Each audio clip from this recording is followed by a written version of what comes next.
Olá, bom dia para todos. Ufa, estamos aqui desde 7 horas da manhã na luta. Jesus nos abençoe, que a espiritualidade nos envolva nesse momento que se torna um instante de celebração. Diante de celebridades, que são os benfeitores espirituais. E nós somos aqui amigos que estamos nos reunindo para aprender mais um pouco em torno das leis da vida. Bom dia, Júlio, bom dia, Denise, bom dia a todos os amigos que nos acompanham através da rede Amigo Espírita. Para nós é um momento realmente de muita alegria poder hoje nos reunirmos para fazer o estudo de número 141 do Apocalipse.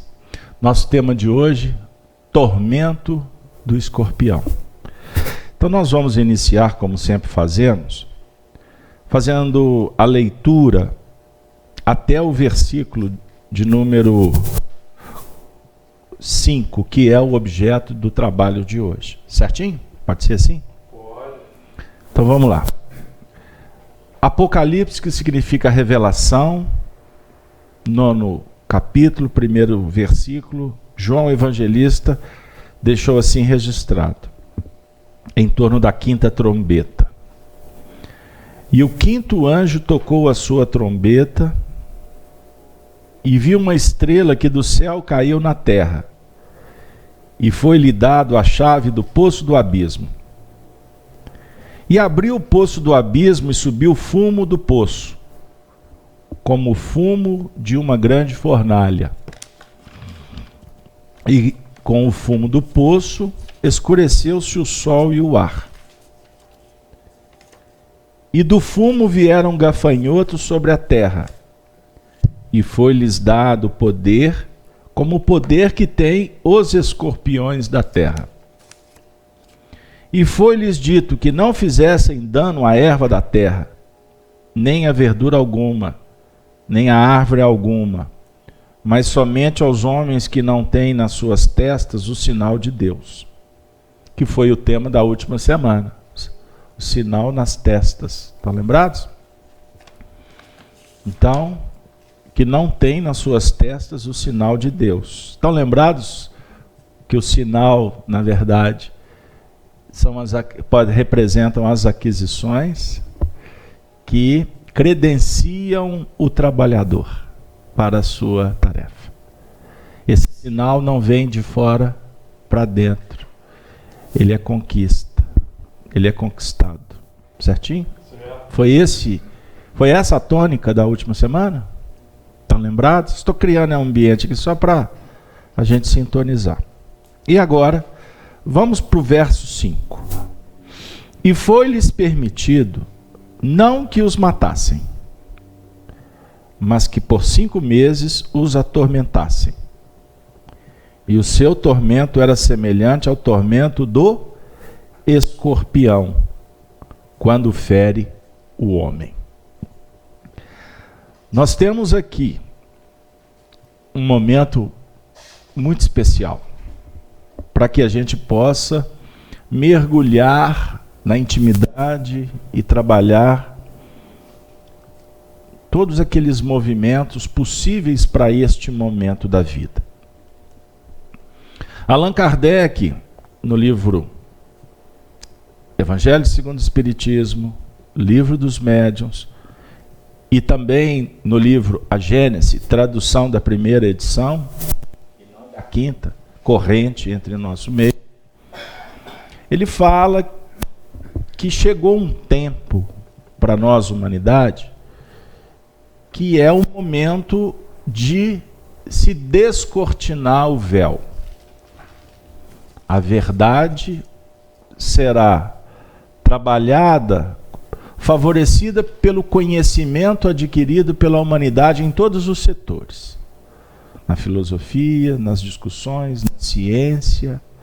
E hoje, com uma discussão em torno das escrituras, tendo a humanidade recebido uma revelação muito especial, que é o Espiritismo, que não só tira o véu, mas esclarece e cumpre um papel dado por Jesus, que é o de consolar. Então, é o conhecimento que não vem para nos inchar, atendendo vaidades ou fomentando o intelectualismo. Mas é o conhecimento que bate na nossa intimidade para nos auxiliar no que remonta à descoberta da luz interior, com o benefício da luz crística, com os exemplos concedidos por Jesus e todos os seus emissários. Então esse é o nosso momento. Então, para uma grande parte da humanidade, Apocalipse significa fim. E para nós, começa a dizer sobre o início. O Apocalipse para nós é ressurreição e não é morte, porque a gente está trabalhando no seu sentido profundo. Pois bem, nós gostaríamos de trabalhar esse versículo hoje de uma forma pausada. Nós vamos colhendo, apoiados no que o Honório e o grupo trabalhamos, lá especificamente esse assunto, por volta do mês de fevereiro e março do ano de 2001, eu tive a honra, a alegria de estar ali para e passo. Então nós pensamos muitas ideias, Júlio contribuiu de uma forma muito eficaz, que futuramente se transformará num trabalho literário, que é o nosso compromisso. Nós vamos trabalhar vários aspectos que estão sendo fomentados neste laboratório, apoiados no que Honório e equipe, coordenado por Emmanuel e os benfeitores no grupo Emmanuel, realizou. Então, os Espíritos nos mostraram essa madrugada que para nós está sendo nós estamos sendo convidados por uma tarefa de muita responsabilidade, porque estudar o Apocalipse no movimento espírita somos nós os precursores, dando continuidade, repito, a um trabalho que foi iniciado no Grupo Emmanuel em Belo Horizonte. Não existe no movimento espírita até então um trabalho com esse viés. Não estamos fazendo teologia, exegese, nada disso, porque senão a gente fica no evangelho por fora. Um companheiro nos convidou para participar da construção de um livro interpretativo do evangelho. Eu disse, tem muita gente boa para fazer, não é o meu caso. Me furtei, porque o nosso trabalho não é de fechar, porque quando você escreve, você fecha. O nosso trabalho é de abrir, embora quando você interpreta, que é uma opinião pessoal, o mesmo que fazer uma apostila. Você está colocando a sua ideia, organizando ou apoiado no que está na doutrina, ou seja, na teoria que for. Então, durante 2000 anos, os homens vêm escrevendo material. Na sua área jurídica, toda hora surge um documento. Mas a base precisa de ser vivenciada. E o período que nós estamos entrando agora não é para ficar escrevendo mais, é para colocar em prática. Embora as escrituras, quem escreve, está cumprindo o seu papel. Não estamos desmerecendo, não estamos criticando, não é isso. Nós estamos falando que cada um percorre uma senda, e a nossa não é mais essa. A nossa é tentar nos libertar ao invés de ficar aprisionados. Ficou claro? Então está tudo certo, não tem nada errado no universo. Não estamos criticando. Ponto. Então, esse versículo 5, ele traz para nós muitas coisas boas, que nós vamos tentar estratificar. Existem palavras-chave, mas hoje, se vocês me permitem, eu vou escolher uma palavra-chave para este versículo, que é, diga-se de passagem, foi escolhida para o tema. A palavra-chave, então, é o escorpião. Então, para não dizer que não falamos do escorpião no seu sentido prático, operacional, rapidamente, pesquisinha aqui, pode? São Google canonizado por todos nós, a humanidade, religiosos e cientistas, filósofos. O escorpião, também conhecido como lacral, ou alacral, é um animal invertebrado artrópode, com patas formadas por vários segmentos, que pertencem à ordem dos escorpiones, estando enquadrado na classe dos aracnídeos. Escorpiones é a ordem dos artrópodes aracnídeos terrestres, que reúnem cerca de 2.000 espécies de escorpiões que apresentam comprimento de 10 a 12 centímetros, corpo alongado e quelíceras com 3 artículos. São animais geralmente discretos e noturnos, escondendo-se durante o dia sob troncos e cascas de árvores. Essa última frase aqui já nos dá elemento para a gente estudar. Por que o escorpião foi escolhido para ser adotado aqui nesse texto? E essa característica de animais discretos e noturnos, nós estamos entrando no abismo, não estamos? O abismo da nossa realidade, da nossa casa mental. Então, o escorpião, ele vai trazer o aspecto da sagacidade, o aspecto da sutileza, por isso noturno, não é? Por isso discreto, sorrateiro. Escondem-se durante o dia.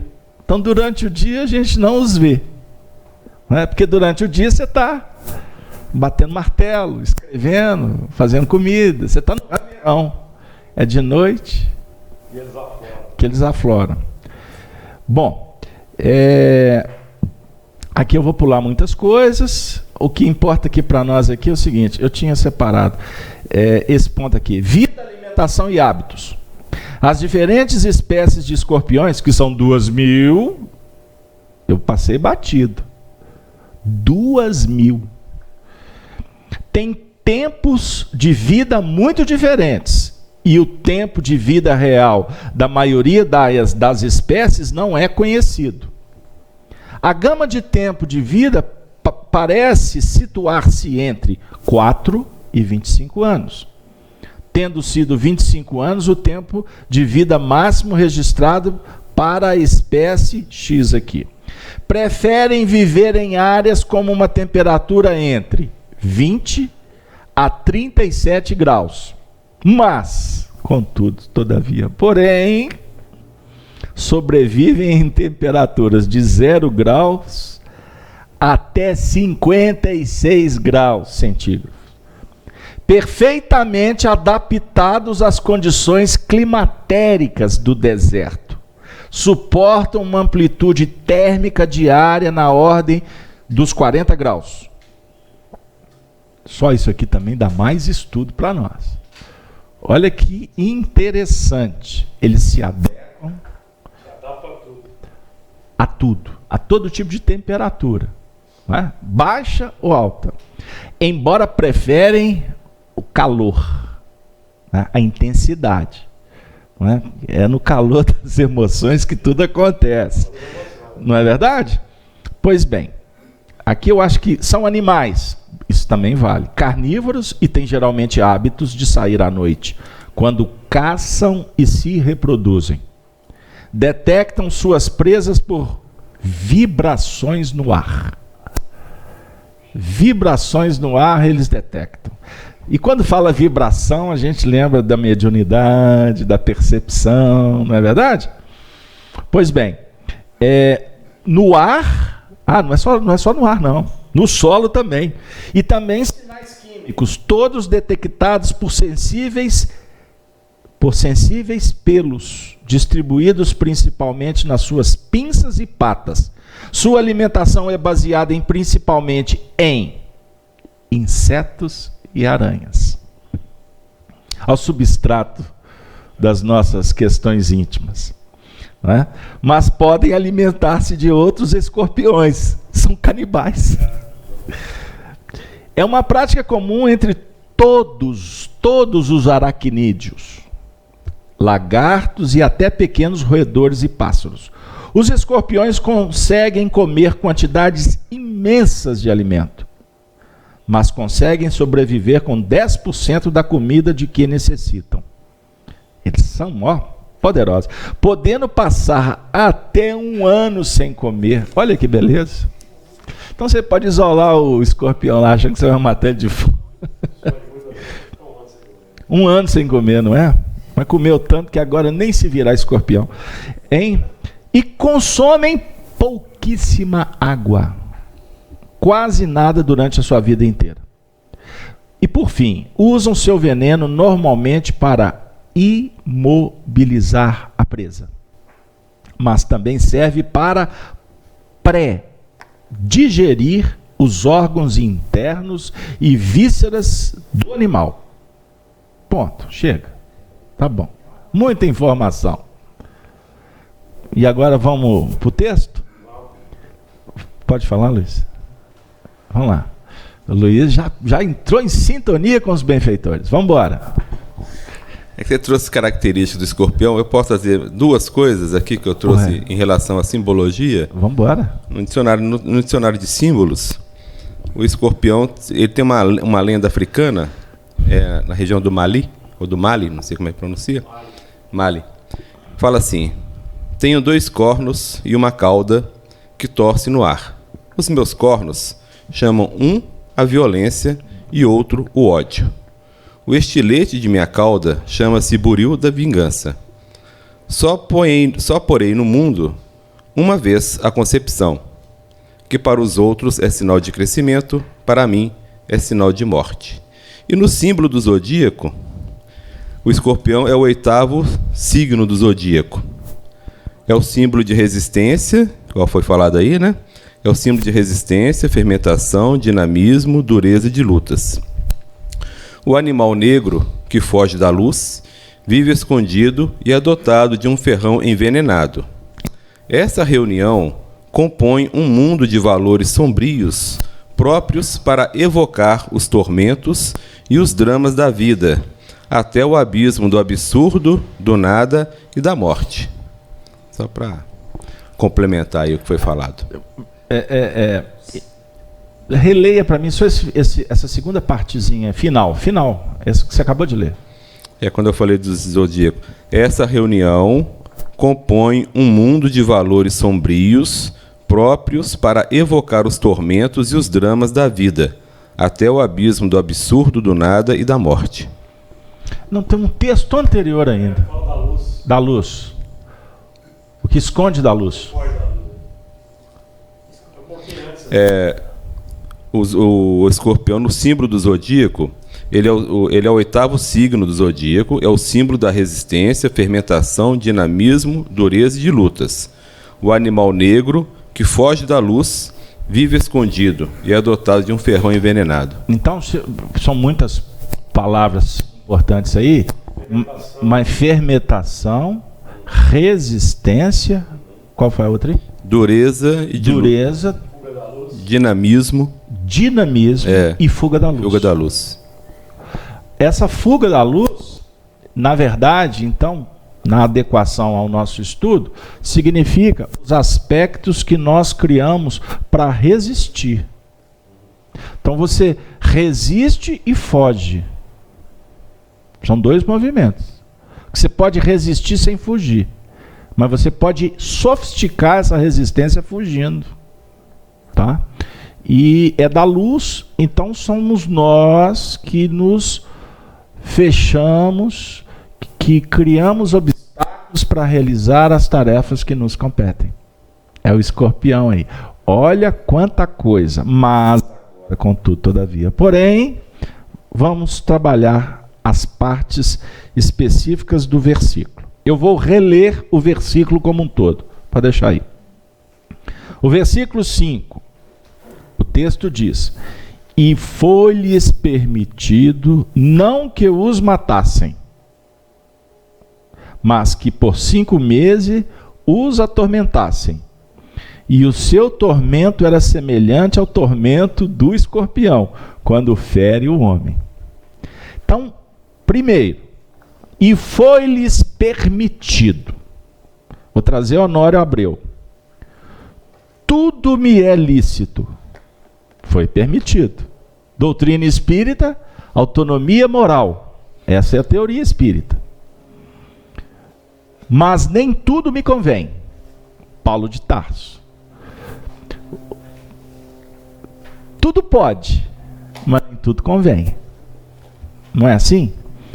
Ultimamente a gente tem falado muito de internet. O ambiente da internet tudo pode. Mas o que convém? Então o tempo todo nós vamos estar assim. O que me convém? Isso convém ou não convém? Isso convém ou não convém?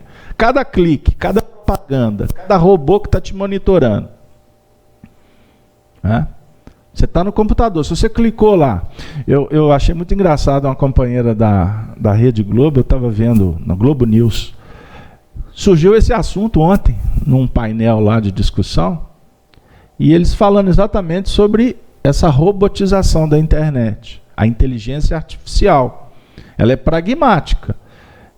Nós estamos chegando num ponto que, por exemplo, o escaneamento facial, reconhecimento facial, você vai entrar numa loja, se você prestar atenção, vai chegar nesse ponto, você prestou atenção demais numa prateleira, tem uma câmera ali que está prestando atenção na sua sensibilidade. Aí daqui a pouco esse produto está sendo apresentado para você. O vendedor não precisa de desconfiar, não. Vai ter uma inteligência que vai estar te monitorando. Então, no computador, o tempo todo, o que chega para você? Se eu for mexer no computador da Cláudia, Cláudia, posso usar? Pode, Casalberto. Entra na internet aí. Aí daqui a pouco começa a chegar propaganda. Você, mas computador esquisito? Que propagandas são essas? É porque você está com a mente formatada para aquele tipo de propaganda do seu computador. Então você vai achar esquisito dela. Entenderam o que é essa inteligência artificial? Então nós estamos num ambiente que estamos sendo monitorados, e monitorados em função das nossas escolhas. Então tudo pode. Agora o que convém? Esse é o desafio. Então tudo me é lícito, mas nem tudo convém. Continua Honório. Livre-arbítrio que deve ser bem utilizado. Aqui é o Apocalipse. Então livre-arbítrio tem que ser ajustado para as coisas boas. Por isso é que a gente está sendo chamado. A capacidade de agir, de operar, de trabalhar já está bem desenvolvida. Resta-nos agora realizar o trabalho, a ocupação íntima. O que eu falei? Opa. Ocupação útil, até perdi, para a elevação do espírito. Vânia, o microfone é seu. Vamos começar com a Vânia hoje. E lhes foi permitido. Então eu já dei a base do Honório, agora é com vocês. E lhes foi permitido? E lhes foi permitido, só isso. Lhes foi permitido, é o que foi dito ali, tudo me é lícito, porém nem tudo me convém, né? Foi permitido, lhes foi permitido aceitar, acreditar, buscar, renovar, né? E eu acho que é isso. Regina, o que você acrescenta? E lhe foi permitido autonomia moral, né? Como você falou, né? Porque a gente nos dado o direito de fazer tudo, de pensar do jeito que a gente entende, só que a gente vai responder por cada escolha, por cada pensamento e por cada sentimento que a gente desenvolve durante a nossa vida. Então, nos é permitido, né, pela autonomia moral que todos nós temos, e por isso que a vida segue do jeito que é. E a gente aprende com o outro, com o que é permitido com o outro. Não sei se eu fui clara. Não, sim. Tá tudo dentro do assunto. Você quer falar, Luiz? Pode ir lá. Eu percebo aqui um planejamento maior, né? Um controle da espiritualidade maior sobre o plano inferior, né? Ou seja, eu tenho o meu livre-arbítrio, mas esse livre-arbítrio, ele também é, de uma certa forma, regido por um planejamento acima de mim. Porque virá situações que eu posso até, igual está aqui, eu tenho o meu livre-arbítrio, mas ele tá limitado. Ele não está, faça o que você quiser agora, de acordo com o seu desejo. Não. Você vai usar seu livre-arbítrio, mas dentro dessas limitações que são impostas pela planificação superior e pela também sua capacidade e pelos seus méritos aqui embaixo, sabe? Então a gente percebe aqui uma regência maior sobre o menor. Agora tem um detalhe importante que nós podemos considerar aqui agora, que o grande lance da evolução é o indivíduo achar que ele tem o livre-arbítrio pleno. Nós acabamos de falar, você está na internet, tudo pode, não pode? Você pode fazer o que você quiser. Mas aí você fala assim, não, peraí, eu não vou escrever isso para ela porque ela pode ficar magoada. Quando você chega, por exemplo, nesse limite, nessa percepção da justiça que te concede o direito, mas te traz também uma dose de responsabilidade. Então, esta consciência, essa percepção do limite, ela é fruto do livre-arbítrio que você julgou ter sido pleno em um determinado momento. Num determinado momento. Então você vai falar para o jovem, olha, isso não pode. Quem te falou? Posso. A mãe fala, minha filha, mãe, você já falou isso. E a mãe está repetindo a mesma história. Chega lá na frente, a filha vai e faz, e a resposta não é boa. Ela fala assim, pô, mamãe me falou. Não tem umas histórias assim? Então quando ela fala, não, mamãe me falou, ela está tomando a pancada aqui como resposta. Aquele movimento ali é uma experiência. E esta experiência, ela será a base para um outro instante em que o indivíduo chega naquela percepção, eu tudo posso, mas ele fala assim, não, mas né, eu acho que não é bem assim, eu tudo posso não. Então é a conscientização em torno da lei divina. O Luiz, muito bem inspirado, falou sobre planejamento.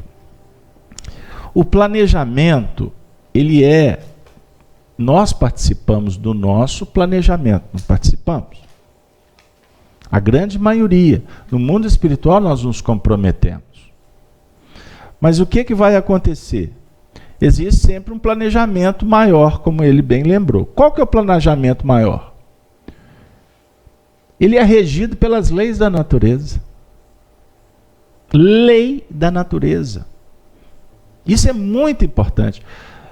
Para a gente só ter o cuidado, Luiz, eu estou destrinchando o que você falou de uma forma muito sábia, mas destrinchando para a gente voltar para a base da teoria moral espírita da liberdade.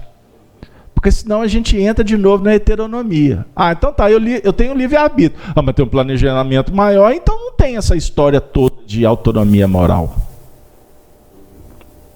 A gente cai de novo nessa situação. Pegaram isso? Só estou sendo cuidadoso. Por quê, Vânia? Repete o que você falou para o pessoal de casa ouvir.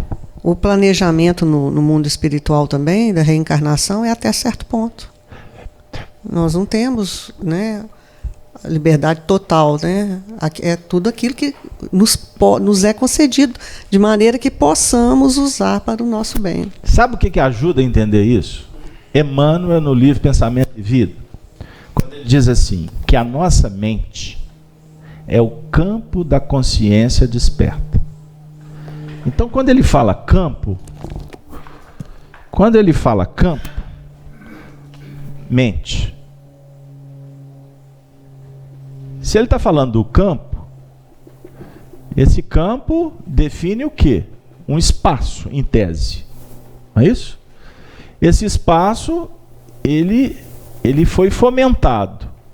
Ele foi desenvolvido. Um dia ele partiu do zero. Aí ele foi se abrindo. Ele foi se abrindo. Certo? Ele foi se abrindo. Então, daqui até aqui você consegue planejar. Dali para frente você não dá conta, porque você não tem elemento. Então vamos pensar o seguinte: esse limite aqui estabelecido é o nosso grau máximo de evolução. Grau máximo de evolução. Quando a gente vem para o Apocalipse, Apocalipse é tirar o véu, revelar. O que vai ser revelado para nós?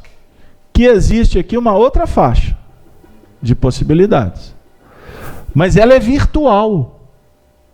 Você está vendo, vou chamá-la de futuro. E o futuro desse pincel aqui é incerto. Ele está acabando. Ali é o futuro. Aqui é o futuro, aliás.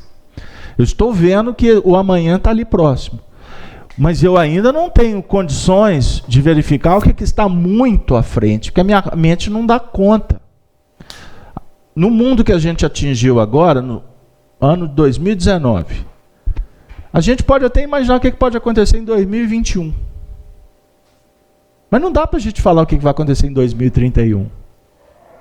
Com a velocidade das coisas. Não é? Daqui a pouco as indústrias automobilísticas não vão produzir mais carro. Quem que vai produzir os veículos? As indústrias de computador. Já pararam para pensar nisso? Então, hoje, nós temos esse elemento que é o celular. Cheio de aplicativo aqui. Daqui a 10 anos, isso aqui é Jurassic Park. Sei lá se por causa de um celular você já não se transporta. Não sei. Vocês lembram? O Júlio, vou entregar o Júlio. O Júlio no celular dele, quando o celular toca, dá aquele barulhinho do celular do capitão James T. Kirk. Jornada nas Estrelas. Não é assim? Vocês lembram? Aí ele abria assim o comunicador, era um celular, na década de 60. Não é? Vocês lembram daquela injeção do Dr. McCoy? Vocês são novos, vocês não conhecem Jornada nas Estrelas, primeira temporada. Não, vocês não tiveram infância. O Dr. McCoy chegava, apertava, chegava o negócio aqui, fazia um barulhinho, tá ali a injeção. Não era agulha, não. Está longe de acontecer? Né, Luiz? Pertinho. Nós podemos fazer ilações. Agora, a doutrina espírita nos projeta o futuro de uma forma muito pungente. Aí a gente consegue ver um mundo de justiça, de amor e de caridade. É o mundo previsto como um mundo feliz, né? A regeneração é um processo para chegar nessa condição. A gente consegue já imaginar relações boas, equilibradas, pessoas com saúde mental, tudo isso a gente consegue imaginar. Agora, como que vai ser o lar? Como é que vai ser a operação? Ainda é muito complexo a gente entender isso. Então, à medida em que nós saímos desse casulo, a gente vai gradativamente construindo e edificando para conseguir ver um pouquinho mais à frente. Jesus é o Filho do Homem. Ele é o fruto da humanidade. Então Jesus diz assim: eu sou vocês amanhã. É nesse sentido. Por isso é que nós estamos aqui com Jesus percebendo que tudo pode. Mas agora eu já falo assim, mas espera aí, mas não é tudo que me convém.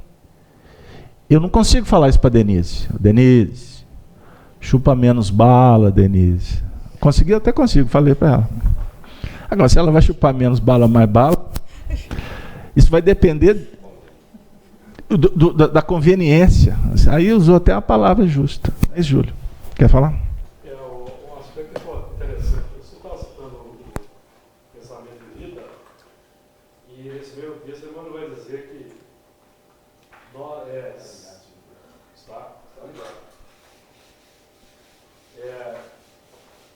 Nessa questão da mente que você trouxe aí, que é o campo da consciência desperta, nós estamos confinados entre a animalidade e a angelitude. Então, a nossa faixa de movimentação é entre a tendência do passado e a sugestão do futuro.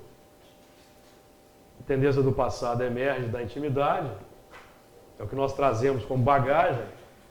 Em meio a essas tendências do passado que nós trazemos da intimidade, tem também os esboços que nós aprendemos no mundo espiritual.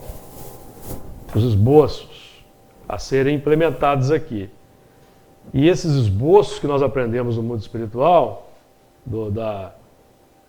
das características do mundo feliz, das características dos espíritos redimidos, esses esboços que nós também trazemos como potenciais, eles vão ser alimentados no nosso dia a dia, no contato social, por aqueles elementos mais avançados que convivem conosco, que vão nos apresentar os seus exemplos. Então, aí nós trafegamos entre nossas tendências do passado, com o arcabouço que trazemos no mundo espiritual, como a Vânia trouxe do planejamento, que são esboços, em função de aspirações que já trazemos, e esses esboços serão incentivados ou sensibilizados por aqueles elementos mais avançados que convivem conosco no dia a dia. Então nós temos o trabalho de superar tendências e aceitar ideias novas para avançar.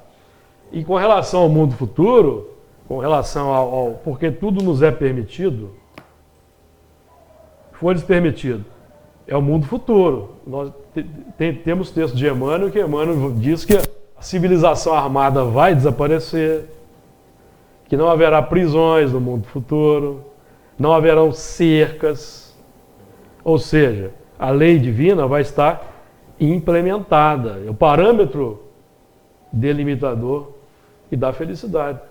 Porque o livre-arbítrio puro, absoluto, ele não existe. Se foi essencialmente considerado, ele não vai existir. Não existe. Só relembrando a última semana, lembram que nós falamos sobre estrutura e dinâmica? Estão lembrados? Estrutura e dinâmica. A estrutura, ela é estabelecida no planejamento. Então vamos embora. Nós planejamos, topamos aceitar o convite de vir para a FEAC. Estamos aqui na casa de Kardec. Chegamos aqui, tem a estrutura. Lembra que eu falei? Tem o endereço, tem o CNPJ, tem as paredes, tem o ventilador, a luz, tem a mesa, tem os amigos, tem regras, funciona assim, termina, começa, termina, semanal, horário, pá, fechou. Isso é estrutura. A outra coisa é a dinâmica. Então, a estrutura nos é apresentada como oportunidade. A família, não é? O lar é o berço do seu destino. Olha que bonito. Essa frase é do Emmanuel. O lar é o berço do seu destino. O seu ambiente profissional é estrutural. Não é? O Brasil, país, é estrutura. Cidade, estrutura. Agora existe a dinâmica. Essa dinâmica é a dinâmica da convivência. O que o outro faz, o que você faz. Que não está amarrado, que tem vínculo com a estrutura. Mas depende da sua escolha. Você pode dizer assim, essa estrutura aqui está muito boa. Não, nós podemos pintar essa parede, nós podemos abrir mais porta. Você pode contribuir para a mudança da estrutura. Mas para que você mude a estrutura, você está na convivência. O pessoal, vocês topam? É uma ideia. Porque a estrutura propõe uma democracia, um debate, porque é uma relação. Aí o pessoal fala, não topo. Escolha do pessoal, ou escolha de alguém. Essa escolha, ela é impeditiva, ou ela é facilitadora para a sua escolha, para a sua dinâmica. Então a gente trabalha com semeadura e colheita o tempo todo. Isso é muito didático e importante a gente entender inclusive para que a gente discuta melhor essa questão de respeitar as regras, de aceitar as regras, ou de contribuir para as mudanças da regra. Então, como que você vai contribuir para mudar a regra? Aí depende do seu esforço, da sua experiência, de você ser aceita no grupo, ou de você ser convidada pelo grupo para opinar. Não é? Aí a dinâmica vai funcionar no que remonta à sua maneira de mudar a estrutura, de contribuir. Você vai fazer isso de uma forma respeitosa, fraterna, ou você vai trocar os pés pelas mãos? Aí a dinâmica tem a ver com livre-arbítrio. Você pode passar do limite, você pode respeitar o limite. Tá bom. Ficou claro? Luiz, pode falar.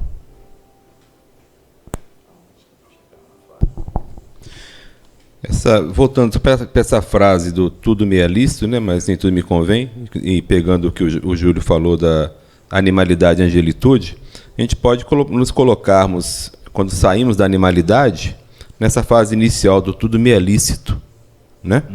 E à medida que a gente adquire a razão, e aos poucos a consciência da moral, aí e a liberdade, podemos começar a aplicar o livre-arbítrio, né? E tomando conhecimento das coisas. E aos poucos conseguirmos implementar o nem tudo me convém. Então, assim, eu acho que hoje a gente tem que correr muito com o outro lado dessa frase, porque cada vez mais tudo parece ser lícito. Né? As coisas estão se abrindo, as portas estão se abrindo, os impedimentos que antes haviam, hoje não caíram por terra, né? Por exemplo, obstáculos para, vamos supor, a mulher, por exemplo, tinha muita restrição, muitas não faziam coisas porque eram impedidas, né? Hoje esses impedimentos caíram por terra para todo mundo, ou seja, cada vez mais está tudo mais fácil. Mas será que a gente está correndo na mesma velocidade do outro lado da frase, em relação ao moral? Sim. Será que a nossa capacidade de reconhecer que não me convém, e mais do que isso, né, aplicar esse não me convém, né? Então, acho que é um alerta para a gente aí. E foi-lhes permitido não que os matassem. Nós já temos o ordenamento não matar, Moisés. Porque a morte não existe, Espiritismo. Ou melhor, a morte não existe, Jesus. E aquele que sofre a nossa atuação infeliz e que não compreendeu ainda a lei de causa e efeito, pode se tornar um obsessor desencarnado. Doutrina espírita. Quer que repete? A morte não existe, Moisés. Opa, já não temos o ordenamento não matar. Nós já temos. Moisés disse não matar, certo? Primeira lei, justiça. Agora vem a segunda, porque a morte não existe. E aquele que sofre a nossa atuação infeliz, porque a morte não existe, Jesus. Jesus não é o campeão do túmulo vazio? A morte não existe com Jesus. Então, lei do amor, perpetuidade, dinâmica. Terminou, túmulo, vem a ressurreição. É Jesus. Agora a sequência vem dizer, se matar, você pode arrumar um complicador para a sua vida, que é o obsessor, aquele que vai te cobrar. Espiritismo explica isso. Então Moisés, Jesus e o Espiritismo. São as três leis aqui, implícitas aqui no não matar. Mas que por 5 meses... Então vamos lá. E foi-lhes permitido não que os matassem, mas que por 5 meses os atormentassem. O que vem a ser? Mas por 5 meses. 5 meses, um período de 5 etapas. Olha o versículo, eu estou destrinchando. Na espiral setenária é a 5ª laçada. Lembram da semana de 7 dias? Então é o 5º dia. De acordo com a questão 51 do Livro dos Espíritos, teríamos o 5º milênio após Adão. Adão não viveu 4.000 anos antes de Jesus? Então, esse 5º dia, esse quinto milênio, é o primeiro milênio pós-Jesus. Tá claro? É o século das trevas, considerado. O primeiro, o século I, o primeiro milênio depois de Jesus, foi um século tenebroso, muita barbárie. Que alguns espiritualistas mais ousados afirmam que muitos espíritos que estavam retidos reencarnaram naquele período. Não é? Então aí a gente vai entender por que tantas guerras, tantas questões de ordem muito primitiva. E o sexto ano, já é o segundo milênio. Concorda? Então vamos notar o segundo milênio pós-Jesus, 2000 depois de Jesus. Isso é muito importante a gente entender, porque nós estamos entrando no sétimo dia, o sétimo milênio, o último dia de uma semana, certo? Então, vamos notar que foram 2 milênios ou 2 laçadas muito desafiadoras. Então, pós-Jesus foram 2 laçadas complicadas no processo evolutivo planetário. Por elas definem a colheita das semeadoras implementadas até aqui e que agora devem ser saneadas para a entrada num novo período. Significa que nós estamos num tempo em que estamos colhendo o substrato, o resultado de 2000 anos pós-Jesus. Então nós tivemos 2 dias para fazer o que entendíamos ser o melhor. Foi um período do tudo posso. Então parece contraditório. Mas vocês não falaram que agora nós estamos num tempo do tudo posso? Parece contraditório, mas o tudo posso foi ontem. Agora não é o tempo do tudo posso. É porque nós vamos lidar na regeneração com as nossas questões emocionais, que é o resultado. É o resultado. Ficou confuso? Eu explico. A sensação é que tudo pode. Mas, na verdade, agora, nós estamos vendo que tudo não pode. É a colheita. Por isso esse clamor por justiça. Por isso, enquanto você pega, por isso, esse clamor pelo remédio, por isso, esse clamor pelo esclarecimento. Então, nós vamos usar a palavra-chave aqui agora, clamor. O período que nós vivemos é um momento de clamor.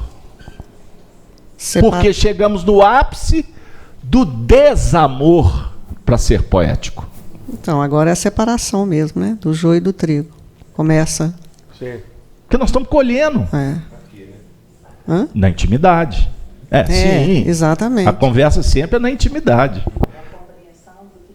Por favor, não se esqueça. É a compreensão do que nem tudo me convém. A gente está começando a compreender agora, é isso? Sim. Diante de um balcão de oportunidades. Em cima da mesa ali tem uma mensagem que foi psicografada, ditada na reunião de 2 semanas atrás. Pega lá para mim. Mas em síntese a mensagem é que eu e o Júlio até discutimos sobre ela, que nós estamos no mercado. Nós estamos diante de um monte de balcão ali com cereais, com frutas, com legumes. E a gente está procurando o que é mais fresco, o que é mais palatável, o que a gente pode usar. Diga.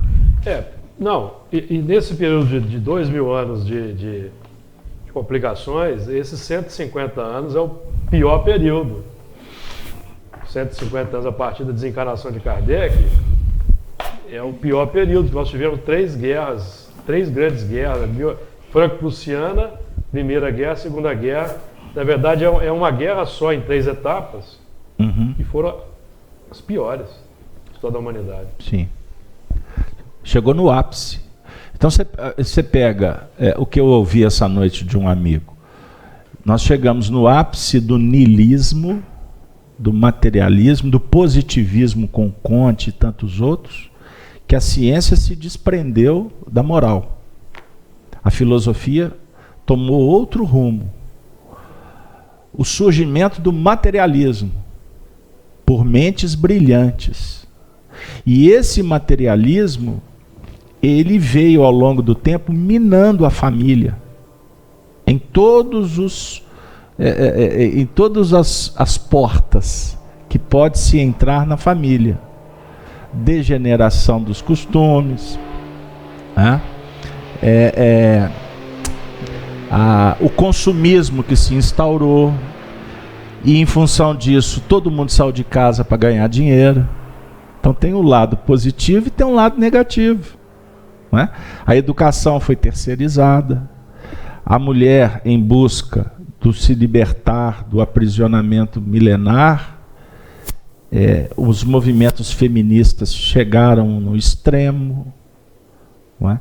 Inversões de valores, a lei de causa e efeito, inclusive funcionando dentro das casas, aonde, por exemplo, o homem que era provedor, nos tempos confusos, as propostas se inverteram, e tem muito lar se dissociando por causa disso, pelo orgulho do homem ou da mulher. Então aquele que era provedor, que tinha a cancha de dominador por conta de ser o provedor, foi desautorizado pelas leis naturais da vida, exacerbou ontem, agora tem que amargar. E aquela que tinha tudo para ser a provedora, no seu sentido material e espiritual, abre mão das questões espirituais e repete erros que foram cometidos pelos próprios homens do passado. Entenderam o balaio de gato que vira isso aí? Então tem casais se separando por questões financeiras.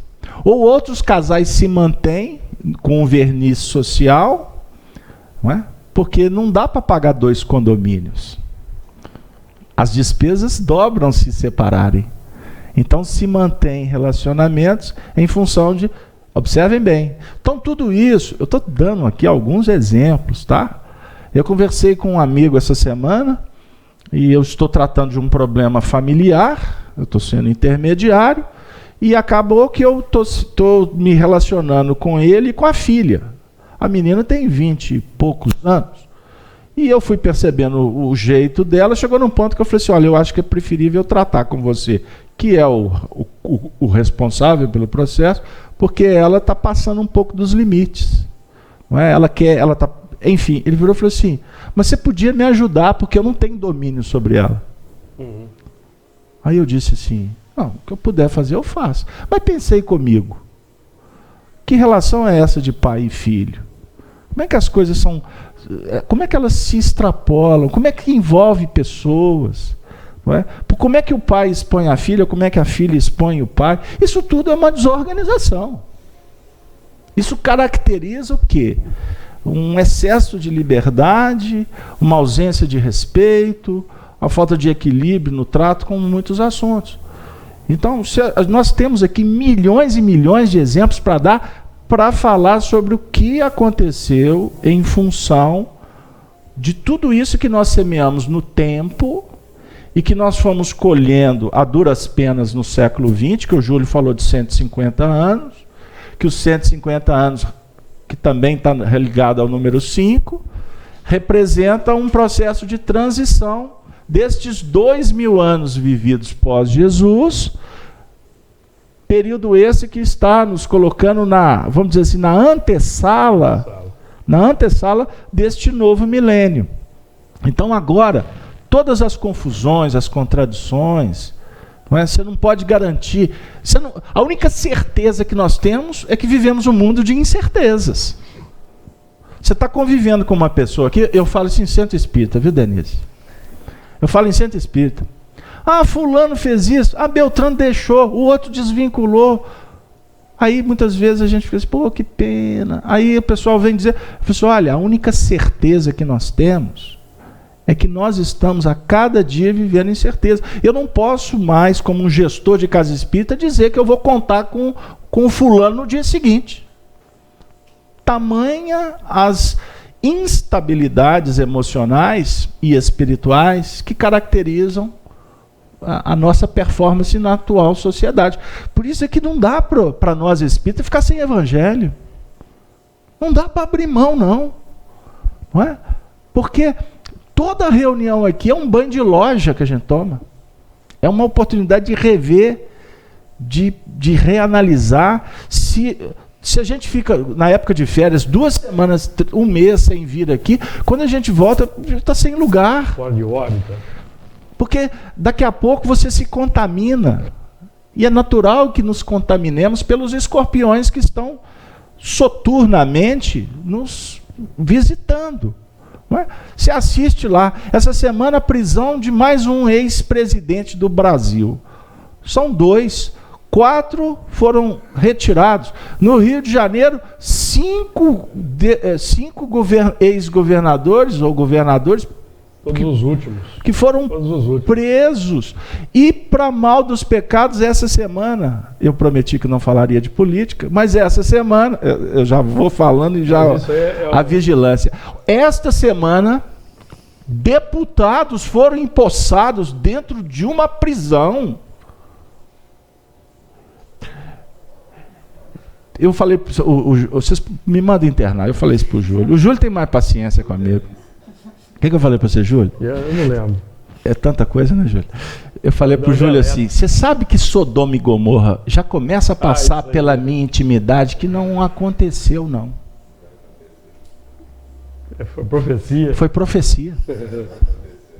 Sodoma e Gomorra. Está faltando a política entrar no não me convém. Não é? Mas é todos os ramos. A ciência também. Os religiosos também, são todos os setores, o operário, o cara da esquerda, o cara da direita, o judiciário, não é?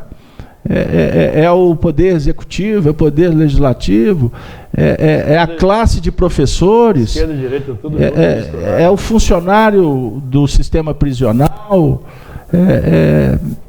são os magistrados, são os delegados, são as polícias, são os operários, são os garis, todos os setores, gente. Nós estamos falando da família, porque a família mexe com todo mundo, e aí deixa de ficar particularizando. A gente fala da família porque a família é o centro essencial dos nossos reflexos. A família é o berço do nosso destino. Tudo ali começa. Então observemos que a família desestruturada, como que eu vou falar de educação? A educação começa pelos educadores. A educação começa dentro de casa. Não é? A educação, ela fomentada dentro de casa, ela começa a extrapolar para fora de casa. Então, nós hoje queremos terceirizar muitas coisas, inclusive o poder público. A obrigação da educação do poder público. Ok, é mesmo. Mas qual tipo de educação que o poder público tem condição de dar? O poder público tem condição de dar instrução. Porque o que é educação? Vamos na etimologia? Vamos no significação? Educação é formação de hábitos. É implementação de caracteres. Isso é tarefa de professor? De diretor de escola? Do lar. Isso é do lar. Então o centro espírita, hoje, graças a Deus, ele cumpre um papel social também, fundamental, porque nós devemos sair daqui com um sério propósito de mudar o nosso comportamento para que a gente possa contribuir para um mundo melhor, a começar de dentro da família. Eu me lembro daqueles estudos do Honório que ele dizia que nós não temos condições de controlar o mundo de fora, mas o mundo de dentro temos. Total. Responsabilidade. É a instância que nós temos que... É o mundo interior. Pois é, Júlio, e eu estou apertado aqui porque nós estamos na metade do versículo. Olha para vocês verem que coisa maluca. 5 meses, podemos também encontrar esse período dos 150 anos inserido cronologicamente na transição. Falamos agora. Kardec desencarnou em 1869. Somando 150, temos 2019. O mundo não vai acabar. Inclusive, não será em abril, porque agora deram até data. Disse que era 2019. Aí me ligaram e falaram assim, casamento, mas é em abril. Eu falei assim, eu não vou fazer aniversário em setembro. A gente tem que preparar ainda. Hein? Nós não. Faz as contas. Quanto mais estudo de Apocalipse, aproveita, tá acabando. Se nós tivéssemos 2 milênios muito duros após a crucificação de Jesus, o homem novo agora, vemos que de 1869 até hoje, houve um período de reciclagem desses 2 milênios, em que vivemos 200 anos em guerra, e foram as piores da história, pela sofisticação das armas. Então foram 200 anos de sofisticação na repetição do que a gente vinha fazendo antes. Mas, ao mesmo tempo, num turbilhão de testemunhos. Porque vocês imaginem aqueles que promoveram a Segunda Guerra Mundial no ápice da idiotia, da loucura, da brutalidade, do primarismo que representou o nazismo, o fascismo daquela época. 3 milhões de judeus. Vocês imaginem isso na repercussão no mundo espiritual. Deixa eu só para entrar nesse, para não passar. 6 milhões de judeus. 6? É. Fechou, vai lá. E agora, com essa nova política das armas? Tá. Deixa eu só voltar. Eu congelei. A arma está congelada aqui. Está congelada. Mas vamos pensar. Vamos voltar para o fascismo. É o ápice da crueldade. Sofisticação. Requinte de torturas. Mortes absurdas. Uma violência psicológica sem tamanho. Sem tamanho. O termo mais ajustado realmente foi holocausto. Holocausto. Então agora nós vamos entrar no período pós-guerra. Pós-guerra. Após a Segunda Guerra. Aí nós vamos entrar num período da Guerra Fria. Já deu uma melhorada, porque era uma guerra psicológica. Mas ao mesmo tempo, regimes militares se expandindo, repetindo algumas coisas que veio lá de trás. Aí nós temos no paralelo um grito, uma explosão de busca de liberdade, feita pelos jovens, não é? Por aquela geração, anos 50, começamos a bailar, daqui a pouco entramos, não é? Na manifestação da música negra americana, o blues, não é? Aí surge os grandes músicos revolucionários, liderados por Little Richard, tantos outros, mas o exponencial, o expoente Elvis Presley, não é? Revolucionou o contexto cultural do mundo inteiro. Aquele grupo enorme de músicos no mundo inteiro. Surge Beatles e tudo começa a acontecer. Como dizia John Wister Lennon, antes de Elvis não existia nada. A irreverência de Lennon. Porque tudo começa com Elvis. Beatles e tanto mais. O mundo caminhou, a década de 70 explode o grito hippie, que foi o ápice desse processo, aonde o lema era sexo, droga e rock and roll. Isso espalha pelo mundo. E nós fomos caminhando aí dentro de muitas mudanças culturais, ajustes nas economias, crises políticas. Viveu o Brasil o processo da democracia nos anos 80 e tudo foi caminhando. Então a gente está observando com os olhos do hoje que todos aqueles movimentos foram extremamente importantes para a gente ter chegado aonde nós chegamos hoje. Então, Vânia, eu gostaria de pedir vênia para você, porque se a gente for entrar nos meandros do que está acontecendo agora, eu perco o carro da história. Porque nós temos que observar, procurar observar de uma forma macro, porque todos os movimentos de agora, eles são lusco-fusco, são transitórios. O que nos importa bastante é olhar para o passado e ver a repercussão hoje em nível íntimo. Porque o nível de suicídio está aumentando assustadoramente. As síndromes da depressão, da angústia, da ansiedade, do medo. Então, o nosso foco é de esclarecer para consolar, sabe? Porque, por exemplo, decisões que estão sendo discutidas entre os poderes, a gente tem muito poucos elementos para entrar no mérito. Por isso é que a casa espírita ela não tem viés ideológico e ela não entra no seio partidário. Porque o que a gente falar vai ser interpretado de várias maneiras. Então, há aqueles que aplaudem, outros que, quando você entra, se você falar que é cor vermelha ou cor azul, você já criou uma diversidade. Então, isso é importante para a gente entender como que o nosso trabalho aqui ele tem que ser plural e inclusivo.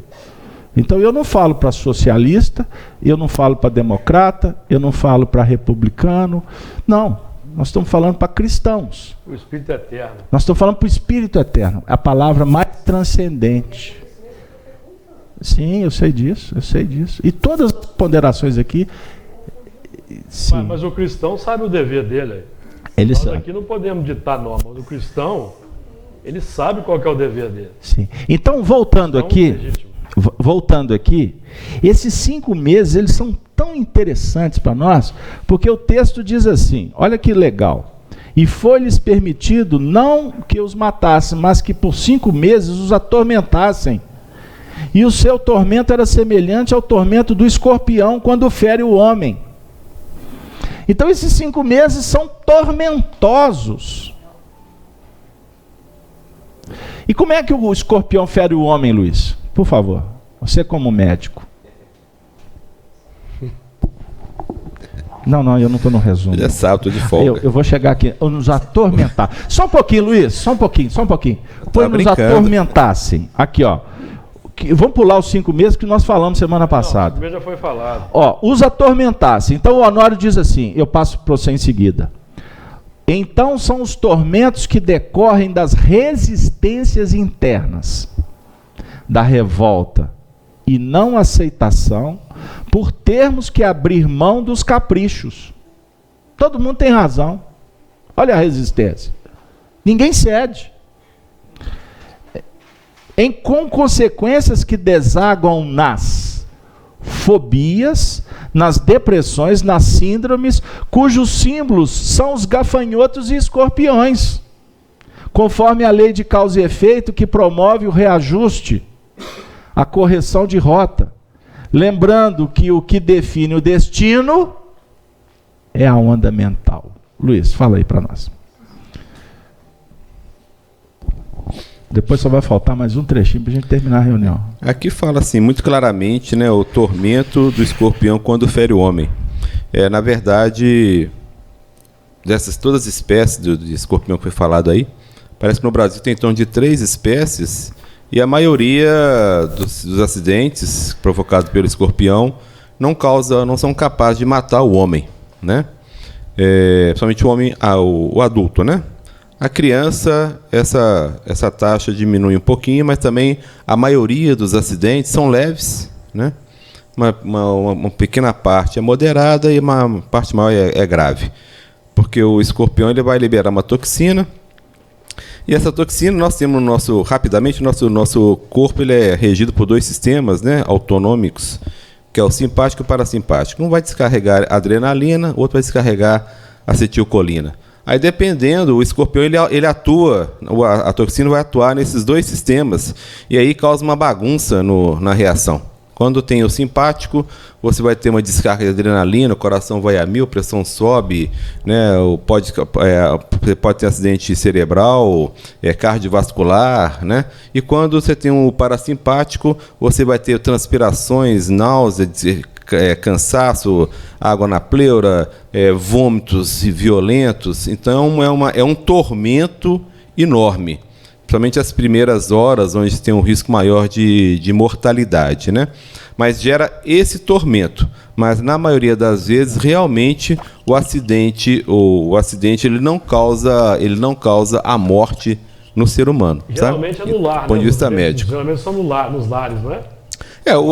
Como foi falado, o hábito do escorpião é no escuro. Então ele vai estar escombros, nos escombros e dentro de casa. Já vimos muito dentro de sapato, é muito comum, né? Sapato, tênis, o cara vai calçar o sapato, dá uma picada, né? Esse aspecto de ser que a maior parte acontece no lar é muito interessante. Antigamente, quando tinha os quintais, né? As folhas de bananeira, os lugares quentes e úmidos, né? Ali eram os locais maiores de provocar o acidente, né? Muito bem. Entendeu? Cláudia está querendo falar sobre os tormentos. Deixa eu te atormentar, que você está muito calada. Essa questão dos tormentos é impressionante como ela se faz presente de toda a ordem e a todo momento em torno de nós, né? Quantos se aproximam, mas no fundo, os tormentos eles encontram campo criados por nós mesmos. Eles são convidados por nós numa atitude de falta de cuidado, de indisciplina, nós convidamos os tormentos e aí nós não conseguimos às vezes romper o ciclo de tormento e encontrar a correção da rota, né, como está posto ali. Mas isso está muito presente a todo momento nas pessoas que nos rodeiam, isso está muito presente. Muito bem. Cláudia, nós vamos ter um estudo essa semana próxima, fazer uma propaganda. Na terça-feira, nós vamos fazer um estudo sobre as 10 pragas do Egito. Né, Júlio? E nós vamos ter a oportunidade de trabalhar alguns desses aspectos que estão muito fomentados no Apocalipse. E quinta-feira, Cláudia, o Eduardo vai me substituir, que eu não farei o Livro dos Espíritos. O Eduardo vai fazer um estudo sobre o suicídio, tá? Então, os tormentos hoje, eles perpassam muito essa área de pessoas que estão suicidando. Inclusive, informações de amigos confiáveis e confidentes trazem notícias para nós muito preocupantes com relação a repercussão da lama de Brumadinho, aonde nós temos muita gente em depressão lá naquela região e com potencial suicida altíssimo. E a mídia não fala mais sobre Brumadinho, né? Porque daqui a pouco no Brasil se esquece. Vamos esquecer de Mariana. Ninguém fala mais. E também, quando nós fazemos um trabalho sobre nessa área do suicídio, é necessário que a gente ressalte que existem muitas pessoas que estão envolvidas no contexto da violência do Brasil, como agentes públicos, pessoas da polícia, do sistema carcerário. Tem muita gente sofrendo e sofrendo muito, com potencial suicidas altíssimos também. Então fala-se muito em direitos dos criminosos, mas fala-se pouco dos direitos daqueles que estão envolvidos nesse sistema. Então direitos humanos é para todos. Então nós temos que deixar de sermos partidários como agentes da sociedade, deixarmos de olhar para o interesse pessoal, seja no nível individual como em grupos, porque os grupos defendem os seus interesses, né? Os seus interesses. E poucos destes pensam no geral, né? Então você falou sobre uma discussão sobre armamentos no Brasil. Existem trocentas discussões que são tão relevantes como, mas cada grupo visando, repito, apenas o seu interesse pessoal e poucos pensando na nação, no que é o melhor para o Brasil e para os outros povos também. Então vocês ficam convidados para a próxima semana, que será desafiadora. Porque esse último movimento do versículo diz assim: e o seu tormento era semelhante ao tormento do escorpião quando fere o homem. Então, nós trabalhamos aqui que o escorpião trabalha veladamente. E o Júlio pediu para ressaltar que nós temos muitos acidentes com escorpiões dentro dos lares. Eu vi no jornal, como eu estava procurando sobre o escorpião, eu peguei uma notícia aleatória, que Conceição do Mato Dentro esse ano teve 28 casos de ataque de escorpiões. Então, nesse período de muito calor, de muita chuva, é necessário que a gente fique atento, principalmente quem mora em casas, perto de lotes vagos. O Apocalipse também é utilidade pública. Gostou? Pois bem. Agora o Júlio pediu para falar que os escorpiões atuam veladamente à nossa volta. Os escorpiões dentro dos símbolos que eles representam. São os ataques velados, né? São aquelas atuações que vão minando, que vão paralisando. E nós temos que cuidar para não sermos agentes para picar ninguém.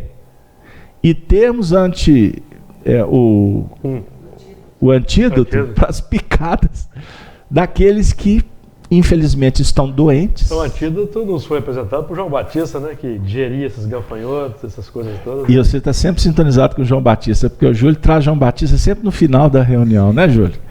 É isso aí. E ele está rindo porque ele me coloca em fria, porque eu tenho que falar de João Batista. Mas olha aqui, então vamos lá. Nós pensamos que o perigo está nas suas garras, mas está na cauda. Falamos isso aqui semana passada. Definindo que é um poder que vem da retaguarda evolutiva. No campo social, por exemplo, quando notamos os talibãs e supomos que representem o maior perigo, os talibãs, aquele movimento terrorista, não é isso? Do Afeganistão. Isso, o Honório falou em 2000. Então, na época, os talibãs estavam no auge. Né? Mas fazendo uma adequação, ele está dizendo que nós notamos os talibãs e supomos que eles representam o maior perigo. Às vezes, são os diplomatas que agem nos bastidores que representam o maior perigo. Continua, Honório. Representam aquelas ferroadas que os filhos aplicam nos pais, aqueles conchavos políticos que definem as quantias que são desviadas. Infelizmente, representam os escorpiões, e são traiçoeiros. Infelizmente, nós temos escorpiões em todos os setores da sociedade. Só que a gente está num tempo que, no caso do Brasil, eles já são conhecidos. Porque a televisão, por mais algumas tentam esconder, porque não fazem parte dos seus interesses políticos, e outras que os revelam, porque estão do outro lado do rio, de alguma sorte a câmera revela quem é. E o povo brasileiro está cansado de escorpiões.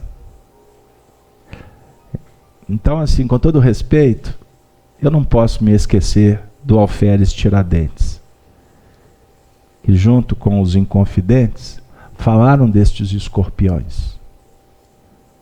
E nós, no Apocalipse, também falamos dos escorpiões, porque eles estão dentro da gente, e nós estamos também querendo estar atentos a esses escorpiões que vestem togas, que colocam distintivos, que colocam medalhas, que sobem no palanque, que fazem missas, que fazem palestras espíritas, que são médiuns em reuniões fechadas, que são pessoas que são líderes de partidos, que são aqueles que, na verdade, estão contribuindo para o tormento do povo. nós estamos no momento em que, se os escorpiões ficam nos escombros, nos lugares escuros, a luz que vem do alto está clareando toda a terra. Isso é maravilhoso, inclusive para beneficiar os escorpiões, porque eles insistem, eles resistem para não morrer. Ficam até sem água, não ficam? Uhum. Porque estão naquela condição aprisionadas do passado. Então todos nós, quando repetimos os erros, nós estamos diante da misericórdia divina que nos concede oportunidades.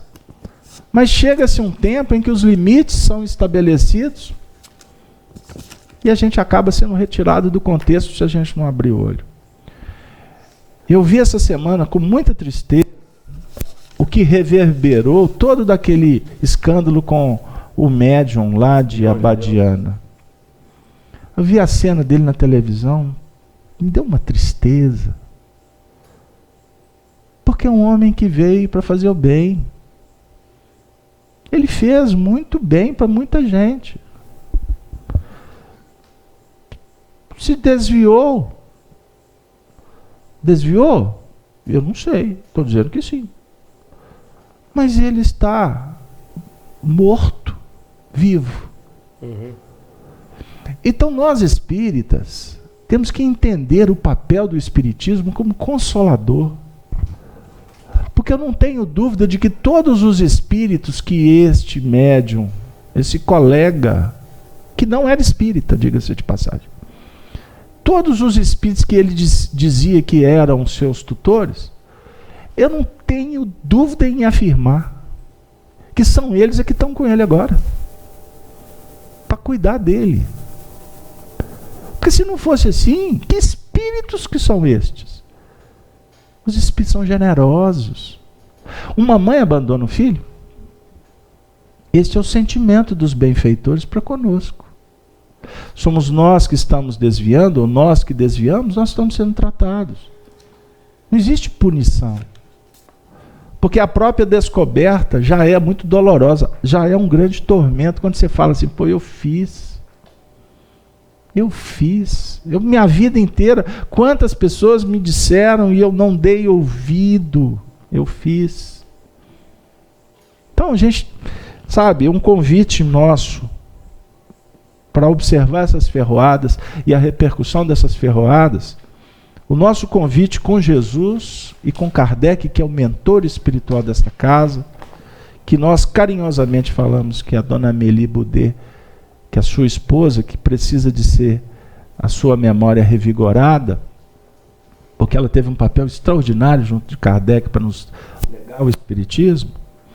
Kardec e Amélie Boudet, eu não tenho dúvida em afirmar que eles representam os pais de toda a família espírita.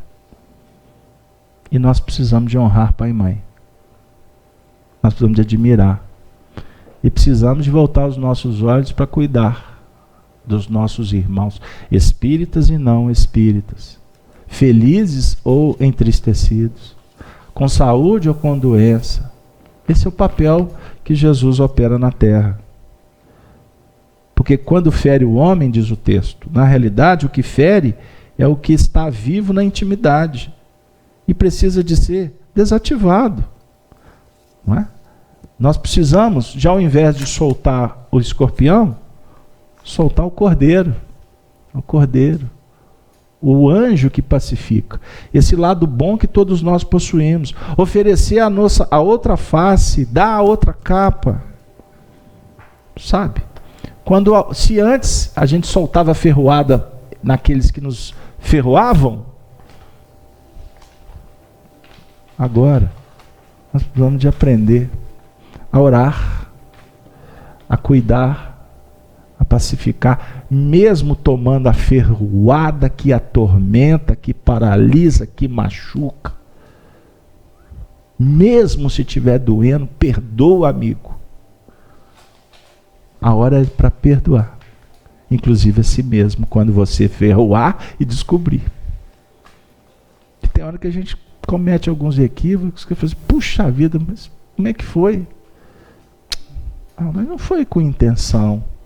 Ou se não foi com intenção, que bom. Que equívoco nós vamos cometer. Tem hora que você vai soltar uma palavra errada, uma frase. Não pode é quando a gente faz intencionalmente. E eu não tenho dúvida que todos que estão estudando Apocalipse, não é, Denise? Nós não queremos ferroar ninguém. Nós queremos é beijar, queremos abraçar, queremos é cantar, queremos dançar. Porque é assim que nós vamos levando a vida. Luiz, a Vânia está dizendo que na próxima semana a Vânia vai fazer uma pesquisa e vai trazer para nós sobre o suicídio do escorpião. Topa, Vânia? Te dou 2 minutos, não precisa de nada assim prolongado. A Vânia vai falar do suicídio do escorpião. Por favor, anote nos anais. Assim que é bom. Luiz, vamos lá que o povo está querendo ir para o supermercado e fazer almoço. É rapidão, só mais um comentário das representações do escorpião, né? Porque a gente está lembrando que não lhes foi permitido e não matassem. No meu entendimento, está relacionado com o versículo 4, né? Uhum. Aqueles que não têm na testa o sinal de Deus. Sim. Então, que nós tenhamos, né, tolerância por essas pessoas, né? Foi permitido aqui. Tem uma passagem do Emmanuel, está no livro Através dos Tempos, quando ele fala dos inimigos que não devemos acalentar. Aí ele cita um desses inimigos como a intolerância, né? Aí ele se fala o seguinte: a intolerância a asilar-se por escorpião venenoso em teu pensamento é o inimigo terrível que te induz às trevas abismais da vingança. Então não acalentemos isso. O Luiz foi buscar a palavra escorpião lá em Emmanuel. Parabéns, Luiz. Por favor, Luiz, não aposenta esse moço aí, não. Gente, eu gostaria de agradecer e termino a nossa fala. Não deu tempo de ler a mensagem do Eurípides Bassanufo, depois eu publico ela para vocês, que fala do mercado. Eu gostaria de agradecer a todos aqui presentes, agradecer aos nossos amigos do chat, a todos os comentários que são feitos. Eu peço que vocês compartilhem os vídeos, se cadastrem na conta da Rede Amigo Espírita do YouTube. E agora a novidade, se cadastrem também na conta Gênese Web Canal, que é a nossa nova conta, que a gente está começando agora, engatinhando, mas a gente pede que vocês se inscrevam e convidam as pessoas a se inscreverem para dar força para o nosso trabalho. E dentro desses agradecimentos, também dizer para todos os nossos amigos da web que os comentários no chat ou os comentários que são feitos nos vídeos, eles são lidos, são apreciados, são analisados. E à medida do possível, a gente tenta ajustar para poder oferecer um pouco mais para esses companheiros. Não é isso, Júlio? Sim. Agora, só com um detalhe. O nosso trabalho, ele não está focado apenas na divulgação das ideias interpretativas. Porque essa semana nós tivemos um companheiro que pediu que a gente pudesse dissecar, fazer um miudinho mais específico. Nós temos muitas reuniões de estudo do Evangelho miudinho, aonde é aberto, as palavras-chave, o trabalho é todo metodizado. O nosso foco, com todo respeito ao nosso companheiro, não é esse. Nós tentamos seguir uma linha básica do texto, e assim tem sido feito, inclusive com a participação de vocês, mas as ideias aqui fluem dentro de um ambiente de espontaneidade. Uhum. É acionado a intuição, a atuação dos benfeitores que nos guiam nesse trabalho. Então não existe preocupação nossa em seguir uma pragmática, um conteúdo, porque além desse movimento espontâneo, extremamente fraterno, existe aqui um ambiente terapêutico. Então, se nós tivermos que parar o estudo do miudinho para falar de assuntos do Evangelho que venham a consolar e a cuidar daqueles que vêm aqui, nós paramos. Porque o foco principal é o Filho do Calvário. E isso não vai justificar, não explica, não atende a muitos amigos que são ardorosos, que estão muito interessados no detalhamento do estudo. Mas eu peço perdão, eu peço desculpas. Mas eu, durante 30 anos de espiritismo, aprendi uma coisa e eu não vou mudar. Se tiver uma pessoa chorando no ambiente, se eu tiver que mudar o tema que um diretor me propôs, eu perco a oportunidade de voltar, desagrado o diretor, mas o meu compromisso é com quem está sentado ali chorando, porque pode ser uma última oportunidade que o indivíduo vai ter. Foi isso que eu aprendi dentro dessas andanças muito legais, muito valorosas no espiritismo cristão. Eu peço desculpas se a gente não atende, repito, as demandas, as exigências didáticas, pedagógicas. Mas, por favor, entendam o nosso lado. O nosso ambiente aqui é hospitalar também. É uma escola, mas é um hospital. E se eu tiver que optar entre a escola e o hospital, eu fico no hospital. E eu peço a vocês que, ou aqueles exigentes, que procurem educadores e professores mais capacitados do que a gente. Por favor, me entendam, eu estou falando isso com humildade, com pureza d'alma. Mas o que mais precisa o mundo é de amigos, é de amizade, é de apoio, é de fraternidade. E como o microfone se encontra na banda da direita, para vocês, eu sou canhoto, para mim é banda da esquerda, eu peço a Regina que faça a prece final, inclusive envolvendo a todos os nossos irmãos em sofrimento. Por favor, Regina.